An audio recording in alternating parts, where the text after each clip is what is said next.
Hello everyone, welcome back to the channel. This is requested. Forgot your name, sorry. I'm going to pronounce this incorrectly, but let's go for it. Belisarius, the Emperor's Sword, from Epic History TV. Just in case you didn't see that on the screen. And this is the 6-part thing about him. Or her. You never know. We haven't played the video yet. So we're going to go ahead and watch this video, and I will react to it. And I'm jumping back and forth between this one. I just did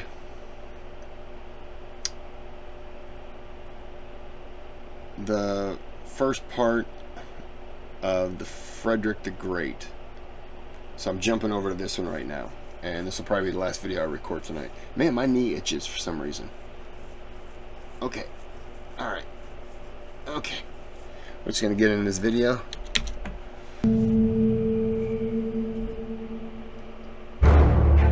532 AD. Damn, a long time ago. Constantinople, the greatest city in the world. Sorry, I did not turn this on. We're going to turn it off. Constantinople. That's Istanbul. I just found out today. World is in flames. But this is no barbarian attack. Citizens of the Eastern Roman Empire are rioting, murdering state officials and setting buildings on fire. Damn. Trapped inside his own palace, Emperor Justinian fears his reign is over. He's already given in to the mob's demands and sacked his most hated officials.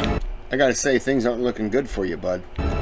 But now, the crowds acclaim a new emperor, Hypatius. It's his wife, Empress Theodora, who'll give him the courage to act. And his most trusted general, Belisarius, to whom he'll turn to crush his enemies and save the regime. After centuries of imperial crisis, Justinian's reign will witness a Roman fightback that few had dreamed possible. Great victories over the barbarians, the reconquest of Rome itself, the reunification of the empire. Belisarius is the commander who will lead this onslaught. He will be remembered as Rome's last great general. Okay. No offense. I've never heard the name, but then again, I'm getting into a lot of this, and so a lot of these names I haven't heard. Did you know there's a guy named Napoleon? I'm just kidding. Math and science are not subjects we talk about enough on Epic History TV, unless we're calculating casualties or describing the first mission to the moon. For historians especially, math can seem a strange and scary place, but just gonna move on from that. I think it was an ad. 527 AD.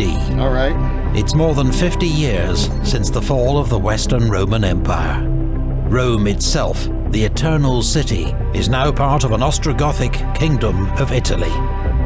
But though Rome may have fallen, the empire endures. The Eastern Roman Empire remains a force to be reckoned with. An estimated 30 million people live under the rule of the emperor in Constantinople. His authority stretches from the ravaged Balkans to the imperial breadbasket, Egypt, the Arabian desert to the mountains of Armenia. This Christian empire remains unrivaled in administrative sophistication, economic power, and military might. But the new emperor, Justinian, faces formidable challenges. In 527, he succeeds Justin, his uncle and adopted father, becoming the first son to succeed his father as emperor in more than a century. Justinian is from a tough peasant background in Thrace, what's now Serbia. He's highly educated, restless and driven, and sets himself two ambitious goals. First, to restore harmony in the Christian Church by ending the schism between Chalcedonian or Orthodox Christians and Miaphysites, who argue over Christ's human and divine nature. Second, to reform and rationalize Roman law, the divinely sanctioned institution that distinguishes the Roman world from the barbarian. The imperial majesty should not only be adorned with arms, but also be armed with laws, so that there may be good government in times both of war and peace, he later declares. But as for any Roman emperor, the ultimate test of his legitimacy will come in war. For now, Justinian has good relations with the Vandals in North Africa and the Ostrogoths in Italy. The Balkan frontier requires constant vigilance. The successors to Attila's Hun Empire are never quiet for long. But it's in the east that Justinian faces his most immediate challenge: the Persian Sassanid Empire, a rival superpower of the Middle East. This frontier has been a battleground for centuries, and witnessed its share of Roman defeats, including one emperor captured, another killed. For most of the last century, the shared menace of the Huns led to a wary coexistence. But it could not last. In 525, the Christian king of Iberia in the Caucasus appealed to the Romans for aid when the Persian king Kavad tried to impose Zoroastrian rituals on his country. The Romans send military aid, and the conflict escalates, with both sides launching cross-border raids. When the Romans begin building a new fort at Minduos, the Persians attack, rout the Roman troops, and destroy the building works.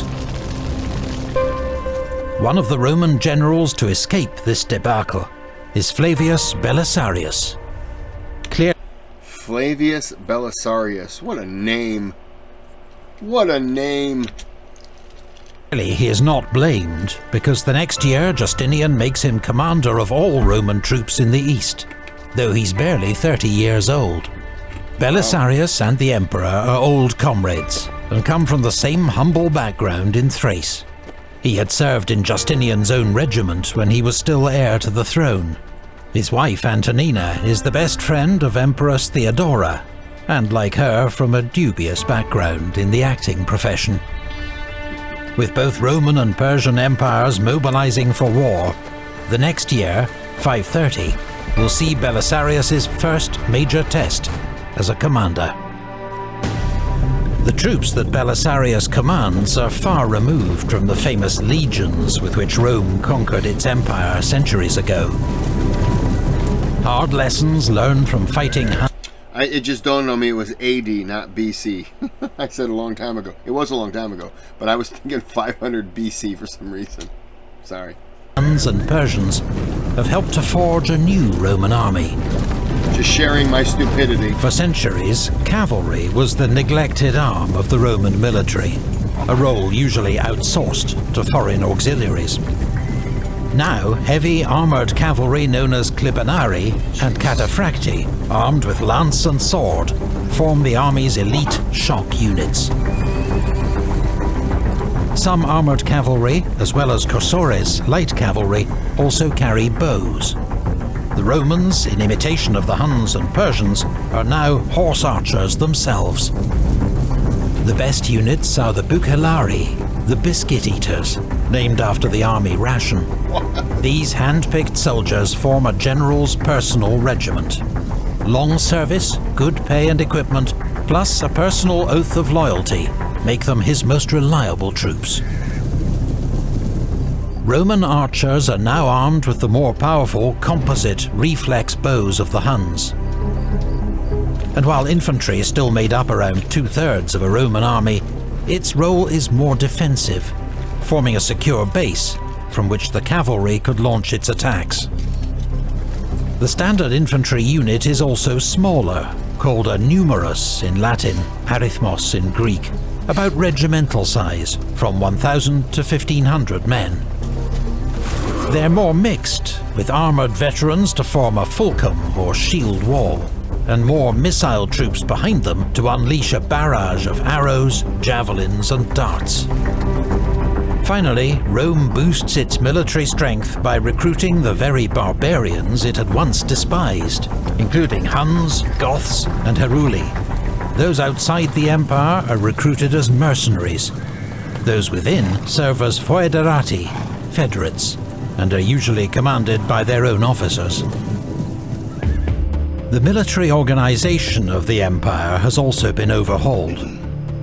2 central field armies stationed on either side of the Bosphorus are commanded by a magister militum presentalis and form a strategic reserve.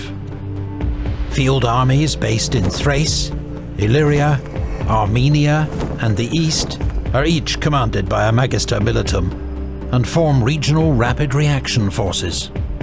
The frontiers are held by the limitani. These are the lowest paid and least well equipped troops, only expected to hold their fortified outposts until reinforcements arrive. Limitani are organized into local groups, each commanded by a dux, origin of our word, duke. Shouldn't they be better prepared if they're holding out, like if they're the wall? Shouldn't you want the wall to be strong?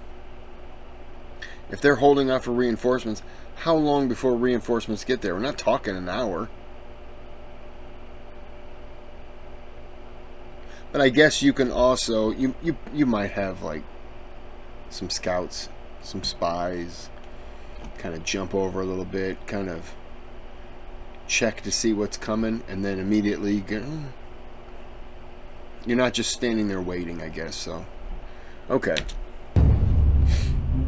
Yet the thought has many times occurred to me, how many and how great are the benefits which accrue to states through history, which transmits to future generations the memory of those who have gone before, and resists the steady effort of time to bury events in oblivion.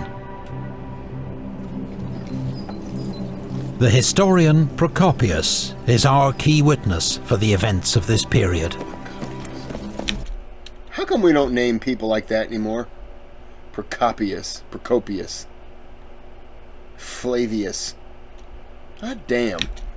He was born around 500 in the city of Caesarea in Palestine and received a first-class education. In 527, he was appointed assessor or legal advisor to Belisarius. He effectively became the general's sorry, he's just an assess. secretary, and on occasion, aide-de-camp. Working from notes and writing in Greek, he would publish his great work, History of the Wars, in 551. Procopius's account is highly favourable to Belisarius, but there will be a sting in the tale, a scandalous, secret history, which will emerge later in the tale. 530 AD. King Kavad sends an army to capture the Roman frontier fortress at Dara. Today, the ruins of Dara lie on the Turkish-Syrian border, their scale hinting at the size of the Roman fortress that once stood here. Belisarius is warned that 40,000 Persian troops are advancing on Dara. He can only assemble 25,000 troops to meet them. For reasons that are unclear, Belisarius decides to make his stand outside the city walls to the south. His men dig ditches to strengthen their position, with both flanks thrown forward. The infantry is placed in the centre, with cavalry on both flanks. 2 groups of 600 Hun mercenaries are positioned between them in support. Is maybe he's doing the stand outside the city while they build up protection inside? He could fall back to it. Maybe more help is coming, so if he can keep the battle outside the city, he's protecting the city. I don't know. At the rear, he places his reserve, his own Bucellari. When the huge Persian army arrives before Dara, Belisarius is ready and waiting. The first day begins with a standoff. The 2 generals exchange letters. Belisarius urges Firuz to withdraw, to allow time for further negotiations. Firuz tells the Roman to prepare his bath. He intends to be in Dara by nightfall. Damn. The Persians launch one probing attack against the Roman left wing, perhaps testing their defences. The Persians are driven off, with 7 killed. When a young Persian warrior rides between the lines and challenges any Roman to face him in single combat, his offer is accepted by Andreas. Andreas has no military training, but he's a wrestling instructor of huge strength. Before the Persian knows what's happening, Andreas has knocked him off his horse with his lance, then dismounts to finish him off, like a sacrificial animal, in the words of Procopius. Andreas later kills a second Persian challenger, to Roman cheers and the dismay of the Persians. The next morning, Firuz receives 10,000 reinforcements, bringing his total strength to 50,000. With odds of 2 to 1 in his favour, he decides to attack. Firuz forms up his army, with infantry and foot archers in the centre, and his Persian heavy cavalry, the feared Savaran, on both wings. He also divides his army into 2 parts, a front line and a reserve line, so that fresh troops can be rotated into the fighting. He keeps a unit of immortals, the elite Persian heavy cavalry, as his personal reserve. But first, he waits. He knows the Romans usually eat in the morning, and are growing hungry, while his own troops are accustomed to eating later in the day. Finally, at noon, he gives the order. The Persian army advances to within bowshot, and both armies unleash a storm of arrows. Persia is famed for the skill of its archers, but today, the wind favours the Romans. When the archers run out of arrows, the Persian cavalry begins its advance. This is the moment Belisarius has prepared for. The Savaran crash into his left wing, driving the Roman horsemen back. But the Persians haven't spotted 300 Heruli horsemen hidden behind a slope on the Roman left, waiting for this moment. They rush out from cover and attack the Persian cavalry from behind. Then 600 Huns fall on their flank. Under this onslaught, the Persian cavalry turns and flees, with heavy losses. Firuz switches to the other flank, attacking with his heavy cavalry, supported by the elite immortals. The Roman cavalry breaks under the pressure, streaming back to the walls of Dara. But Belisarius has seen the threat. He recalls the Huns that are pursuing the Persian right wing, and launches both Hun groups, as well as his own Bukellari, against the flank and rear of the Persian attack. It's the decisive moment of the battle. The Persian left wing suddenly finds itself under attack from 3 sides. Those that can't escape are cut down. Sunikas, one of the Hun captains, kills a Persian standard-bearer, then General Barsham himself. I think my keyboard just died.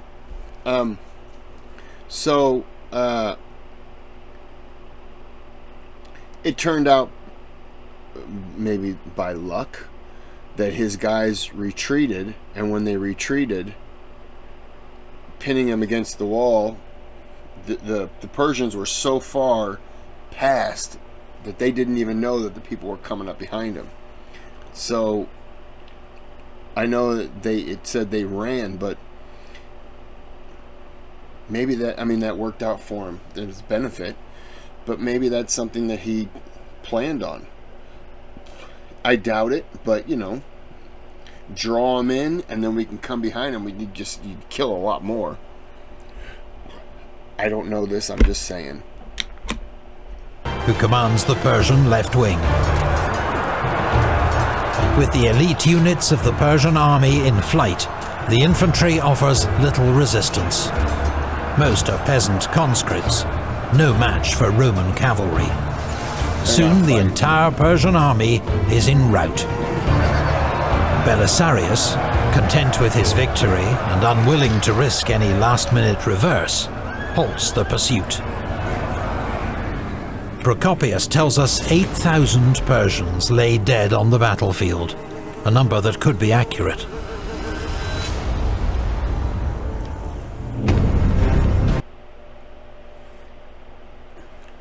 Hey there, Christopher Walker here, co-founder of Umzu, and I want to talk to you today about our new product. It's called Miracle Morning. Just answer some questions. There are frequently asked questions that people... For on that day, the Persians had been defeated in battle by the Romans, a thing which had not happened for a long time. Belisarius has won a brilliant victory for the Empire. Later that year, Citas, Magister Militum of Armenia, wins another victory over the Persians at Satala. The war is swinging in Rome's favour. But the following year, encouraged by a Samaritan revolt in Palestine, King Kavad orders a large-scale raid along the Euphrates River.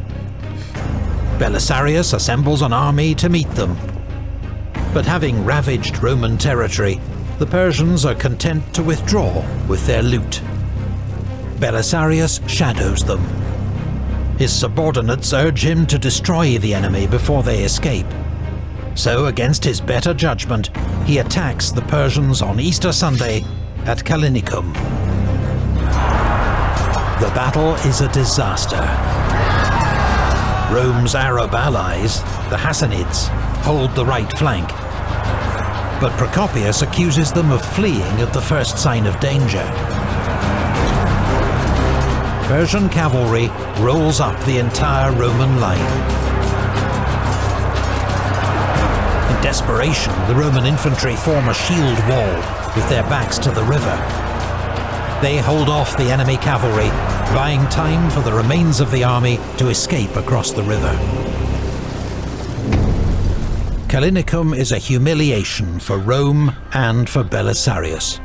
His own role in the battle is unclear. According to Procopius, he remained with the infantry, organizing the retreat. And the thing is, the people that were urging him to fight, when the battle doesn't go good, they're never the ones taking blame. They're always kind of like, I don't know what he was thinking. You know? Another source claims he was among the first to flee. It had clearly been a serious blunder to give in to pressure from his subordinates to fight an unnecessary battle. Belisarius is removed from command and recalled to Constantinople. Really? Justinian is forced to pay a subsidy and make a compromise peace with Persia. Not with King Kavad, who dies that year, but with his 20-year-old son, Khosrow. Khosrow will prove to be the greatest of all Sasanian kings, hailed as Anushirvan, the immortal soul, and will prove a dangerous rival to the Romans. When major... Question. Where is Belisarius compared to today in terms of... and I don't know much about him, so this is why I'm asking. Is he in the top 10, top 15, or is he someone that you might say, yeah, he was the best, he was top 3 Roman, but in terms of world, no. He wouldn't make the top 25 or top 100, you know. Where's his, where would he rank, if he even makes a list? Rioting breaks out in Constantinople the next year. Belisarius is in the capital, eager to restore his tarnished reputation. The riots have been instigated by the factions of the Hippodrome, the Greens and Blues. These are more than chariot racing fans. The factions run whole areas of the city. At first, they seek only the release of jailed comrades. But then there are calls for a new emperor, Hypatius, nephew of Emperor Anastasius. It's likely that Justinian's rivals in the Senate are now pulling the strings. Justinian hesitates. He wonders if they should flee the capital. Then Theodora speaks up. Life as a fugitive, she declares, would be unendurable.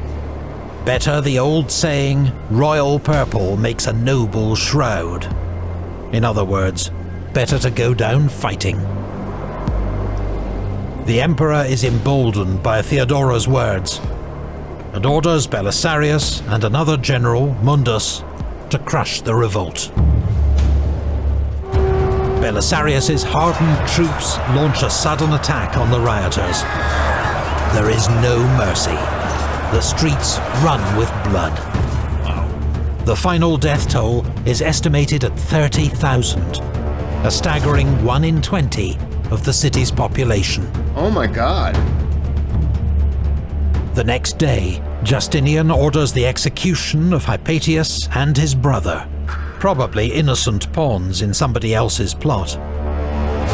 Their bodies are tossed into the sea. Thanks to Theodora and Belisarius, Justinian's throne is safe, for now. Wow. A Roman emperor relied on one quality more than any other from his generals: loyalty. Belisarius has proved his beyond doubt. Now, Justinian needs to shore up support for his regime, assert his legitimacy and God's favour with a military victory. He has his costly peace with the Sassanid Empire, so he will turn west. A war to reclaim Rome's lost provinces from the barbarians will be a service to God and Justinian. Such a mission can be entrusted to only one man: Belisarius. Massive thanks to legendary... This is pretty good. So he seems to have he had a good strategy on the first fight. Should not have fought on the second one, clearly. But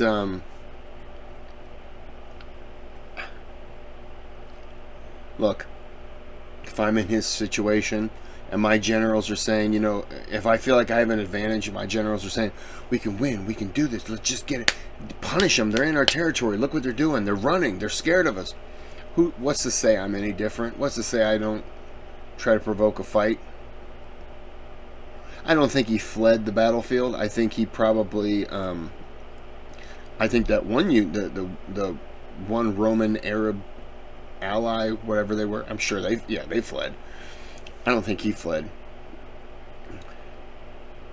He might have, I take that back. He might have fled to a different location, still on the battlefield, just, you know, out of harm's way, which I wouldn't fault because a lot of military people did. I know back then you would probably, you know, should have been in the thick of it, but that doesn't change my opinion on him. My opinion so far is he's pretty interesting. His name is Flavius.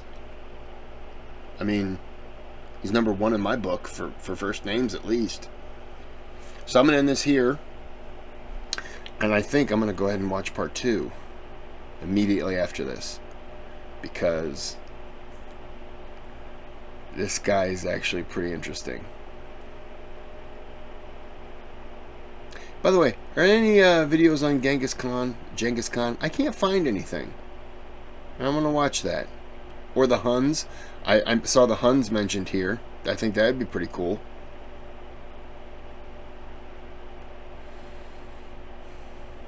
Otherwise, if you guys don't get me what I'm asking for, then we're going to watch My Little Pony videos. Or Transformers. Or Thundercats. Or Ninja Turtles. We're gonna watch those. We're gonna watch the same goddamn He-Man episode 100 times. And that's your fault. Alright, thanks for watching. I'm gonna jump right back into this, but have a good day, have a good night.